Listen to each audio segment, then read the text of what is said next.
Hello everyone and welcome to English Pod. My name is Marco. My name is Catherine, and today we have the beginning of a very long series on giving a presentation. So this series is at the intermediate level, right, Marco? That's right. It's part of our business series. We previously took a look at how to go upon an interview. Now we're going to talk about presentation. So everything about a presentation, how to give a presentation, language you can use in a presentation, and a lot of other things like this. That's right. So today we're going to talk about the very beginning of a presentation. Let's take a listen to this dialogue, and we'll be back in a moment. Hi everyone, can everyone hear me? Can you guys at the back hear everything? I think all of you know why we are here this afternoon. As most of you are aware, 2010 marks an important moment for Alpha Computers. We have bounced back from the recession, and now we are set to launch our new line of laptop and desktop computers. I'm really pleased to welcome Michael Ford, the Global Marketing Manager for Alpha Computers, who has flown in from California to give all of you an overview of the marketing campaign and to answer any questions you may have. So please, give a warm welcome to Mr. Ford.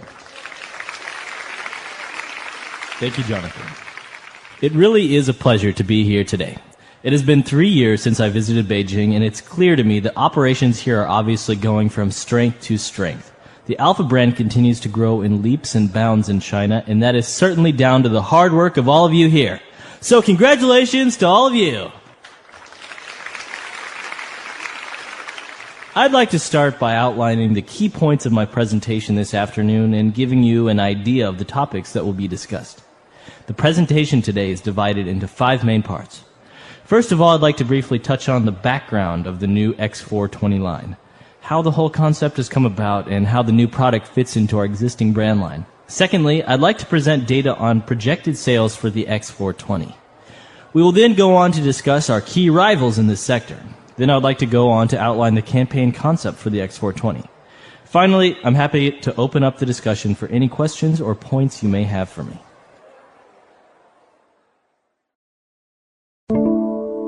All right, we're back. So as you can see, it's the very beginning of a presentation. We're kind of starting to give people an idea what we're going to talk about. So let's take a look at some of the language Mr. Ford used on Language Takeaway. Language takeaway. So the reason Mr. Ford is giving a presentation is because he wants to talk about the company's new line of computers, right? And so he says that they're going to launch a new line of desktop and laptop computers. That's right. So they want to launch a new line of laptops. So this verb to launch means to bring out to the market. That's right. So instead of the word to start, which you could use in many different ways, like to start eating or to start swimming, in this case, to launch means you're going to introduce a new product to the market, like you said, Marco. That's right. We are going to start selling to the market a new product. We're going to launch a new line of laptop and desktop computers. For example, this spring, Steve Jobs launched the iPad, which is a new product. That's right. So he launched the iPad and the iPhone 4. They're always launching new things at Apple. That's right. All right, so since they're launching this new line of laptop and desktop computers, Mr. Ford first wanted to give a brief overview of the marketing campaign. Okay, so first of all, we're going to talk about how this product is being marketed. So you want to give a general picture or a very simple picture of what's going to happen. So at the beginning, this will happen, then this will happen, at the end, this will happen. And that's what we call an overview. That's right. So it's a brief or general idea of what we're talking about, an overview. Nothing too specific. We just want to give you a general idea. That's right. After that, Mr. Ford starts talking, and he's talking about the presentation, which has many parts, and he wants to talk about what each part will contain. So he says, I'd like to briefly touch on the background of the new X420 line. So this verb to touch on. What does this mean? Okay. So when he says he wants to touch on the background of this new computer, he's basically saying, I want to talk about. All right, so this is potentially very confusing because we know the word to touch means to put your hand on something. But to touch on, this is a phrasal verb, this means to talk about or to address. That's right. So, for example, a teacher at a university will touch on many topics during his lecture.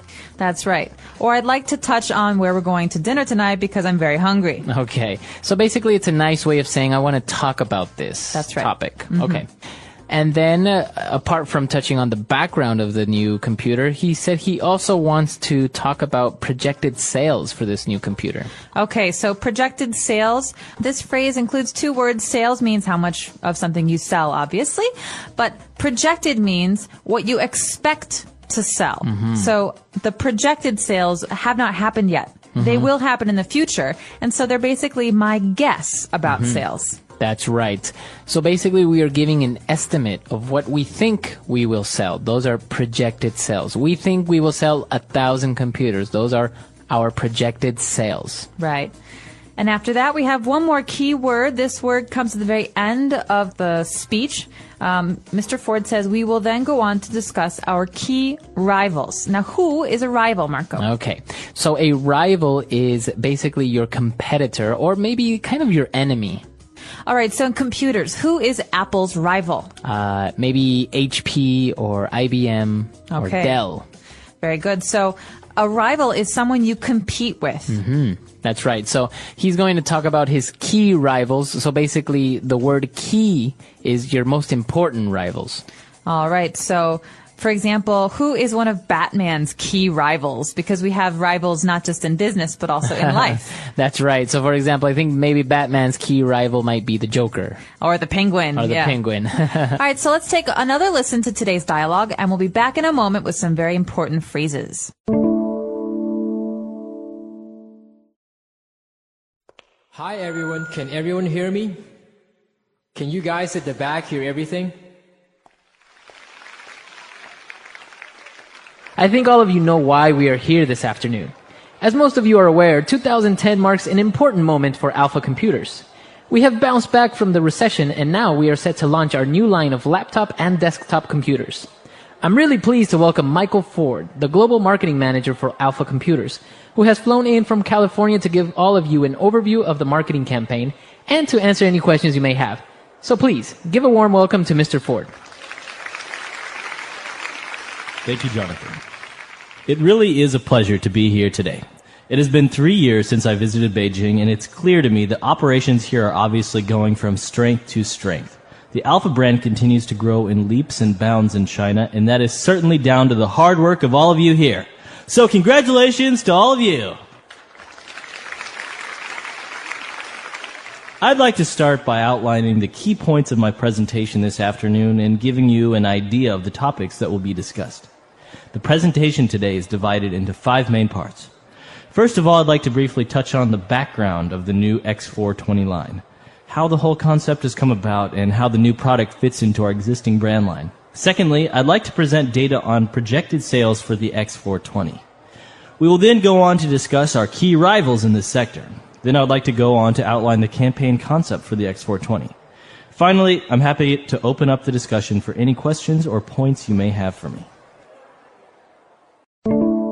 Great presentations don't begin with slides. They don't begin with fancy vocabulary, and they definitely don't begin with, "Good morning, everyone. Today I'm going to talk about..." They begin with clarity. Before you say a single word, you need to know one thing very clearly. Why should anyone listen to you? At an advanced level, your English is already good, so the real question becomes, can you make people care? Every strong presentation answers 3 questions, usually without saying them directly. Who am I talking to? What do they care about? And what should change after I finish speaking? If you don't know the answers, your audience won't either. Now, let's talk about the opening. Your opening is not a warm-up. It's a moment of decision. In the first 30 seconds, people decide whether to lean in or mentally check out. So forget weak openings. Instead, start with something that creates curiosity, a short story, a surprising fact, a question that makes people think. Something like, most presentations fail not because the speaker lacks knowledge, but because they fail to make their message relevant. That immediately tells your audience, this might be worth my time. After that, be clear about direction. Not long, not detailed, just clear. By the end of this talk, you'll leave with 3 ideas you can actually use. That's it. Now they know where you're taking them. When it comes to structure, keep it simple. Advanced speakers don't impress people by being complex. They impress people by being clear. 3 main points is usually enough. Say what the point is, explain it briefly, give an example, then move on. And here's something many advanced speakers forget: transitions. Transitions are what make your presentation feel smooth instead of mechanical. Instead of jumping between ideas, guide your audience. Now that we understand the problem, let's talk about a solution. That single sentence changes everything. In the next chunk, we'll talk about how you sound and how you show up, because even the best message can fail if the delivery is weak. How you sound and why it changes everything. Let's talk about delivery, because here's the uncomfortable truth. People judge your confidence long before they judge your content, and the biggest factor? Your voice. If you speak too fast, you sound nervous. If you speak too quietly, you sound unsure. If your voice never changes, you sound bored, even if you're not. So let's start with pace. Advanced speakers often speak too quickly because they can. The words come easily, but speed doesn't equal strength. Slowing down makes your ideas feel important. A very simple trick is this: slow down right before something important. Pause after it. For example, this decision will affect every department. Pause. That pause does the work for you. Now let's talk about silence. Silence feels uncomfortable, but it's powerful. Confident speakers don't rush to fill every gap. They let silence breathe. Instead of saying, or just stop. Silence tells your audience, I'm in control. Next, intonation. If everything sounds the same, nothing sounds important. So let your voice show contrast. Raise your tone when introducing a new idea. Lower it when making a serious point. Slow down when you want emphasis. And don't forget your body. Your body speaks even when you're quiet. Relax your shoulders. Keep your posture open. Use your hands naturally, not aggressively. And eye contact. This is big. Don't scan the room like a robot. Look at one person, finish a thought, then move on. It feels like a conversation, not a performance. Nervousness never fully disappears. Even professionals feel it. The difference is they stop fighting it. They think, this energy means I care. In the next chunk, we'll talk about advanced presentation language, the phrases and structures that make you sound polished, persuasive, and professional. The language that makes you sound polished. Now, let's talk about language. Not grammar, not vocabulary lists. I'm talking about how you shape ideas in English. Advanced presenters don't just speak correctly, they speak strategically. They guide the listener. One powerful tool is signposting language. Phrases like, let's take a closer look at. What really matters here is, this brings us to an important question. These phrases help your audience follow your thinking. Another key skill is softening and strengthening your message. If you want to sound confident, avoid weak language like kind of, maybe, a little bit. Instead, say, this clearly shows, the evidence suggests, this approach consistently delivers results. That doesn't mean being aggressive, it means being clear. Now let's talk about persuasion. Persuasion is not about pushing opinions, it's about logic plus emotion. Explain the reason, then explain the impact. For example, this system reduces errors. That means less stress for your team and better results for your clients. See the difference? Stories also matter, especially short ones. You don't need a long story, just a quick moment from real life. I once worked with a team that tried this approach, and within 3 months, everything changed. That makes ideas feel real. And finally, questions. Rhetorical questions are powerful when used carefully. So, what happens if we do nothing? What would this look like in your organization? They pull the audience into your thinking.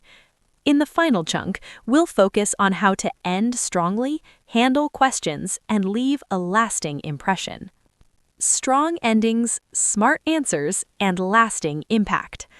Let's talk about the ending, because this is what people remember. A weak ending sounds like, yeah, that's it. A strong ending feels intentional. First, slow down. When people sense you're finishing, they start listening again. Summarize, not everything, just the core message. Today, we looked at the challenge, the solution, and a practical way forward. Then, remind them why it matters. This isn't just about efficiency, it's about working smarter and with more confidence. And finish with purpose. A question, a challenge, a clear next step. Think about how you'll apply this in your next presentation. Now, questions from the audience. Don't panic. Questions are not attacks. They're signs of engagement. Listen fully, pause, then respond. If you don't know the answer, say so professionally. That's a great question. I don't have the data right now, but I'm happy to follow up. That builds trust, not weakness. And remember this. A great presentation isn't about being perfect. It's about being clear, confident, and human. If your audience understands you, trusts you, and remembers one key idea, you've succeeded. All right, so we've prepared 3 phrases for you. Let's take a look at those now on Fluency Builder. Fluency Builder. So this first phrase is really important because it's about the part of the speech that happens before the speech begins. You know, usually you have a person who's going to talk about something, but you also have someone who introduces that person. That's right. You know, this is John. He's going to talk about computers. He's very smart. Listen to everything he says. So we usually hear the phrase, let's give a warm welcome to. Yes, this is a very nice way of presenting someone. So obviously this person is talking to a group of people, and he's introducing Mr. Ford. So he says, let's give a warm welcome to Mr. Ford. So that's saying, let's clap, let's say hello to him. That's right. So like you said, this is an invitation to clap. You have to clap when you hear this. Warm welcome means let's be nice to him. Let's all smile and encourage him. You know, you think about it. Someone who's going to give a speech is probably nervous. And so this helps them feel comfortable. That's right. So it's a very nice way. If you're maybe presenting someone who's going to talk, you can say, let's give a warm welcome to whoever you're presenting. Okay, now when Mr. Ford was talking, he mentioned this very interesting phrase about operations. He said, it's clear to me that operations here are obviously going from strength to strength. Okay, so that means things are going well. You do one thing, you do it well. You move on to another thing, you do that well as well. Okay, so that's what it means, from strength to strength. So we're saying that things are going from good to better. That's right. And getting better. Okay. And what about our last phrase? Our last phrase is kind of similar to the last one. The Alpha brand continues to grow in leaps and bounds. All right, so you can have a company that grows. It grows a little. You can have a company that grows quite a bit. Then you have a company that grows in leaps and bounds. That means a lot. Okay. So to leap is to jump, right? That's right. And so this is what we're saying. We're just jumping higher and higher. We're getting bigger and bigger, or better and better. That's right. So this is an exaggeration. It's like saying that it's not going quickly. It's going the speed of light. You know, it's just so fast. All of a sudden, just really growing. Okay. A lot of interesting phrases there. A lot of key vocab. I think we can listen to this dialogue again, and we'll be back in a bit. Hi everyone, can everyone hear me? Can you guys at the back hear everything? I think all of you know why we are here this afternoon. As most of you are aware, 2010 marks an important moment for Alpha computers. We have bounced back from the recession, and now we are set to launch our new line of laptop and desktop computers. I'm really pleased to welcome Michael Ford, the Global Marketing Manager for Alpha Computers, who has flown in from California to give all of you an overview of the marketing campaign and to answer any questions you may have. So please, give a warm welcome to Mr. Ford.